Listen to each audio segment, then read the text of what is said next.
दोस्तों, आज की सबसे पहली और बड़ी खबर। झारखंड के 9 लाख छात्र छात्राओं को मिलेगी फ्री साइकिल। झारखंड की सभी सरकारी स्कूलों की कक्षा 8वीं में पढ़ने वाले एसटी, एससी, ओबीसी अल्पसंख्यक वर्ग के छात्र छात्राओं को निःशुल्क साइकिल दी जाएगी। कोरोना एवं विभिन्न कारणों से पिछले 2 वर्षों से छात्रों को साइकिल नहीं दी जा सकी है। इसे ध्यान में रखा गया है। कल्याण विभाग के प्रस्ताव के तहत वर्ष 2020-21 में कक्षा 8वीं के छात्रों जो अब 10वीं में अध्ययनरत रहे हैं, उन्हें भी साइकिल दी जाएगी। झारखंड में खाली हैं शिक्षकों के 90,000 पद। झारखंड में शिक्षकों के कुल 90,000 पद खाली हैं। केंद्रीय शिक्षा राज्य मंत्री अन्नपूर्णा देवी ने कहा है कि इनमें से 74,000 पद तो केवल प्राथमिक स्कूलों में ही रिक्त हैं। उन्होंने कहा कि अधिकारियों के द्वारा जानकारी दी गई है कि नियुक्ति प्रक्रिया शुरू की गई है। प्राथमिक विद्यालय में 50,000 पद सृजित किया गया है। +2 स्कूलों में 3,000 शिक्षकों की नियुक्ति के लिए आवेदन जमा लिया जा रहा है। झारखंड में जमीन के दाखिल खारिज के लिए ऑनलाइन प्रणाली शुरू। झारखंड के सीएम श्री हेमंत सोरेन ने गुरुवार को ऑनलाइन दाखिल खारिज प्रणाली शुरू की, जिससे लोगों के लिए यह प्रक्रिया आसान बनेगी और बिचौलियों की भागीदारी न्यूनतम होगी। खबरों को माने तो आवेदकों को अपनी जमीन के दाखिल खारिज के लिए सर्कल कार्यालयों के चक्कर नहीं लगाने होंगे, जो एक डिजिटल प्रक्रिया के जरिए किया जाएगा। मुख्यमंत्री ने कहा कि यह बिचौलियों की भागीदारी के बिना एक पारदर्शी प्रणाली होगी। प्रक्रिया को लेकर लोगों को किसी परेशानी का सामना नहीं करना पड़ेगा। उन्होंने अधिकारियों को निर्देश दिया है कि प्रदेश के ग्रामीण क्षेत्रों में इसका व्यापक प्रचार प्रसार किया जाए ताकि लोग इसका लाभ उठा सकें। देश में एक समान स्वास्थ्य सेवा मानदंड लागू करने की मांग। देश में एक समान स्वास्थ्य सेवा मानदंड लागू करने की मांग उठी है। इसके लिए सुप्रीम कोर्ट में याचिका दायर की गई है, जिस पर सुप्रीम कोर्ट ने केंद्र और राज्य सरकारों से जवाब मांगा है। दरअसल याचिका में सुप्रीम कोर्ट से आग्रह किया गया है कि वह संविधान व क्लिनिकल एस्टेब्लिशमेंट एक्ट 2010 CEA के अनुसार देश के नागरिकों को एक समान स्वास्थ्य सेवाएं मुहैया कराने के दिशा निर्देश जारी करें। याचिका पर सुनवाई करते हुए सुप्रीम कोर्ट ने केंद्र व राज्य सरकारों को 4 सप्ताह में जवाब दाखिल करने को कहा है। झारखंड में MSP से 10 रुपए अधिक दाम पर होगी धान की खरीद। झारखंड सरकार ने सूखा प्रभावित इलाकों में धान की खेती करने वाले किसानों की उपज को न्यूनतम समर्थन मूल्य से 10 रुपए अधिक दाम पर खरीदने का फैसला किया है। यानी अब प्रति क्विंटल धान पर किसानों को 10 रुपए अधिक भुगतान मिलेगा। झारखंड के मुख्यमंत्री हेमंत सोरेन की अध्यक्षता में हुई कैबिनेट बैठक में सूखा प्रभावित किसानों को राहत के तौर पर धान की MSP पर 10 रुपए अधिक भुगतान करने का फैसला लिया गया है।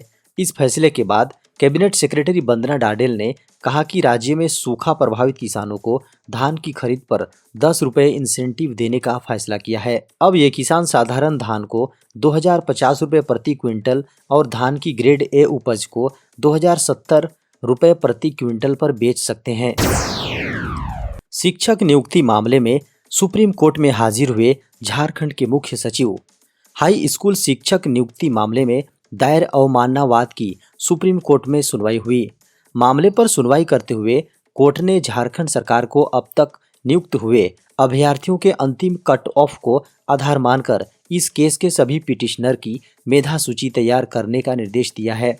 सुप्रीम कोर्ट में सुनवाई के दौरान उच्चतम न्यायालय के निर्देश पर झारखंड के मुख्य सचिव सुखदेव सिंह अदालत में पेश हुए। झारखंड में ट्रांसजेंडर की सुरक्षा के लिए अलग बोर्ड का होगा गठन।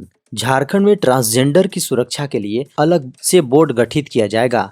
देश के अन्य राज्यों में अगर बोर्ड या एक्ट बनाया गया है तो उसको आत्मसात किया जाएगा या नए सिरे से गठन भी किया जाएगा। उक्त बातें झारखंड के स्वास्थ्य मंत्री श्री बन्ना गुप्ता ने कहा। एड्स से संक्रमित 5,121 लोगों को पेंशन का लाभ दिया जा रहा है। 10,800 एड्स संक्रमितों को राशन कार्ड भी जारी किया गया है। स्वास्थ्य मंत्री ने कहा कि रोग प्रतिरोधक क्षमता कमजोर करने में एंटीबायोटिक का भी अहम रोल है। छोटी छोटी बीमारी में डॉक्टर एंटीबायोटिक का परामर्श दे रहे हैं। यह इलाज का शॉर्टकट तरीका है जो रोग प्रतिरोधक क्षमता को कमजोर कर देती है। अब RTI के जरिए कर सकेंगे डिग्री वेरिफिकेशन। अब केवल RTI फाइल करके अपनी डिग्री का वेरिफिकेशन आसानी से कर सकते हैं, क्योंकि देश भर में बड़ी संख्या में नकली विश्वविद्यालयों द्वारा हर साल बड़ी संख्या में छात्रों को धोखा दिया जाता है, जिससे छात्रों के मन में उनके प्रमाण पत्रों की प्रामाणिकता को लेकर संदेह पैदा करती है। बता दें कि छात्रों को इस बात की जानकारी नहीं होती है कि वे आरटीआई आवेदन दाखिल करके डिग्री वेरीफाई कर सकते हैं। इसलिए सूचना का अधिकार अधिनियम छात्रों के लिए बहुत ही उपयोगी है। आरटीआई फाइल करने के लिए बहुत सारे प्राइवेट संगठन हैं जो छात्रों के लिए समस्या का समाधान कर रहे हैं। आप भी डिग्री वेरिफिकेशन के लिए ऑनलाइन आरटीआई फाइल करके पता लगा सकते हैं कि आपकी डिग्री फर्जी है या ओरिजिनल। हालांकि कई ऐसी वेबसाइट्स हैं जिनसे आप डिग्री वेरीफाई करा सकते हैं, लेकिन वह इसके लिए चार्ज लेते हैं। देश में कोरोना के 98.8% मरीज हो चुके हैं रिकवर। 2 दिसंबर 2022 की सुबह 8 बजे केंद्रीय स्वास्थ्य एवं परिवार कल्याण मंत्रालय द्वारा जारी आंकड़ों के अनुसार पिछले 24 घंटों के दौरान देश में 275 नए मामले सामने आए। इससे पहले 2 दिसंबर को 291 नए मामले सामने आए थे, जबकि 30 नवंबर को 279 नए मामले मिले थे, जबकि 1 नवंबर को 1046 नए मामले सामने आए थे। आंकड़ों को देखें तो देश में अब एक्टिव मामलों की दर 0.01% है, जबकि रिकवरी दर 98.8% पर पहुंच चुकी है। खबरों को माने तो पिछले 24 घंटों में कोरोना से एक व्यक्ति की मौत हुई है। वहीं पिछले दिनों हुई एक मौत के आंकड़ों को भी सरकार ने साझा किया है। पिछले 24 घंटे में रिकवर होने वाले मरीजों की संख्या 368 बताई गई है। देखा जाए तो इस समय केरल में सबसे अधिक 1632 मामले एक्टिव हैं, कर्नाटक में 1625, महाराष्ट्र में 373, तमिलनाडु में 201 और गुजरात में 178 मामले अभी भी एक्टिव हैं। जनता से आशीर्वाद लेने निकलेंगे झारखंड के सीएम हेमंत सोरेन। झारखंड सरकार अब जोहार यात्रा की तैयारी में है। इस यात्रा में मुख्यमंत्री जनता से आशीर्वाद लेंगे। झारखंड में महागठबंधन की आशीर्वाद जोहार यात्रा 8 दिसंबर से शुरू होगी। झारखंड सरकार की तीसरी वर्षगांठ पर इस यात्रा का आयोजन होगा। मुख्यमंत्री हेमंत सोरेन की इस यात्रा के पीछे कई अहम उद्देश्य हैं।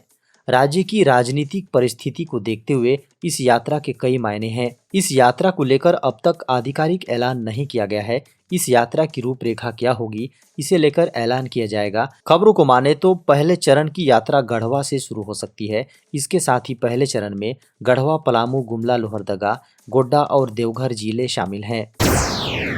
गूगल ने जारी की साल के बेस्ट गेम और ऐप की लिस्ट। गूगल ने साल 2022 के बेस्ट एंड्रॉयड ऐप और बेस्ट एंड्रॉयड मोबाइल गेम की लिस्ट को जारी कर दिया है। गूगल ने क्वेस्ट को 2022 के लिए बेस्ट एंड्रॉयड ऐप के रूप में चुना है। वहीं एपेक्स लीजेंड्स मोबाइल गेम को best Android mobile game of 2022 चुना गया है। बता दें कि एंड्रॉयड डेवलपर हर साल गूगल प्ले स्टोर पर हज़ारों ऐप और गेम सबमिट करते हैं, जिसके बाद गूगल साल के आखिर में इन ऐप से बेस्ट ऐप और बेस्ट गेम के विजेताओं की घोषणा करता है। एपेक्स ने ली BGMI की जगह। गूगल के बेस्ट एंड्रॉयड मोबाइल गेम की लिस्ट में एपेक्स लीजेंड्स मोबाइल गेम ने अपने प्रतिद्वंदी BGMI का स्थान ले लिया है। पिछली साल BGMI को बेस्ट एंड्रॉयड मोबाइल गेम के रूप में चुना गया था। अब एपेक्स लीजेंड्स मोबाइल गेम को best game of the year का अवार्ड मिला है। गूगल द्वारा जारी अवार्ड की लिस्ट में ई-कॉमर्स कैटेगरी वाले ऐप को भी शामिल किया गया है। इस साल यूजर चॉइस ऐप के लिए फ्लिपकार्ट के शॉपसी ऐप को बेस्ट ऐप चुना गया है। वहीं एंग्री बर्ड्स जर्नी को बेस्ट यूजर चॉइस गेम का अवार्ड मिला है। साथ ही बेस्ट हेल्थ ऐप के रूप में नींद, बंकर फिट और डांस वर्कआउट को चुना गया है। FM रेडियो चैनलों के खिलाफ केंद्र की सख्ती, इन गानों को न चलाएं। केंद्र ने FM रेडियो चैनलों को शराब, मादक पदार्थों, हथियारों, गैंगस्टर और बंदूक संस्कृति का महिमा मंडन करने वाले गाने चलाने या प्रसारित करने को लेकर आगाह किया है। सूचना और प्रसारण मंत्रालय ने FM रेडियो चैनलों को जारी एक परामर्श में उनसे कहा है कि वे ग्रांट ऑफ परमिशन एग्रीमेंट यानी GOPA और migration grant of permission agreement में निर्धारित नियमों तथा शर्तों को कड़ाई से पालन करें तथा इनका उल्लंघन करने वाली किसी सामग्री का प्रसारण न करें। परामर्श में कहा गया है कि किसी भी उल्लंघन को लेकर GOPA MGOPA में निर्धारित नियमों और शर्तों के अनुसार उचित माने जाने वाली दंडात्मक कार्रवाई की जाएगी। CBSE डेटशीट 2023 जल्द होगी जारी। CBSE डेटशीट किसी भी समय जारी हो सकती है। जो छात्र इस बार CBSE कक्षा 10वीं 12वीं परीक्षा में भाग लेने जा रहे हैं, उन्हें सलाह दी जाती है कि वे इस पेज पर बने रहें, क्योंकि यहाँ CBSE डेटशीट 2023 को लगातार ट्रैक किया जा रहा है। बोर्ड ने कोई निश्चित तारीख नहीं बताई है, लेकिन मीडिया की खबरों को माने तो 1 से 2 दिन में CBSE क्लास 10-12 एग्जाम डेटशीट 2022 आधिकारिक साइट पर जारी कर दी जाएगी। एक बार डेटशीट जारी होने के बाद उम्मीदवार cbse.gov.in से CBSE बोर्ड डेटशीट 2023 चेक व डाउनलोड कर सकते हैं। छात्रों को ध्यान देना चाहिए कि CBSE बोर्ड डेटशीट 2023 जारी करने के संबंध में कोई आधिकारिक जानकारी नहीं आई है। प्रैक्टिकल और इंटरनल परीक्षाओं को लेकर भी जल्द अपडेट जारी किया जा सकता है। इस बार CBSE 2 टर्म में बोर्ड परीक्षा का आयोजन नहीं करेगा, बल्कि पहले की तरह एक बार में ही बोर्ड परीक्षा आयोजित करेगा। पिछले साल CBSE ने पहली बार बोर्ड परीक्षा को 2 बार में आयोजित किया था।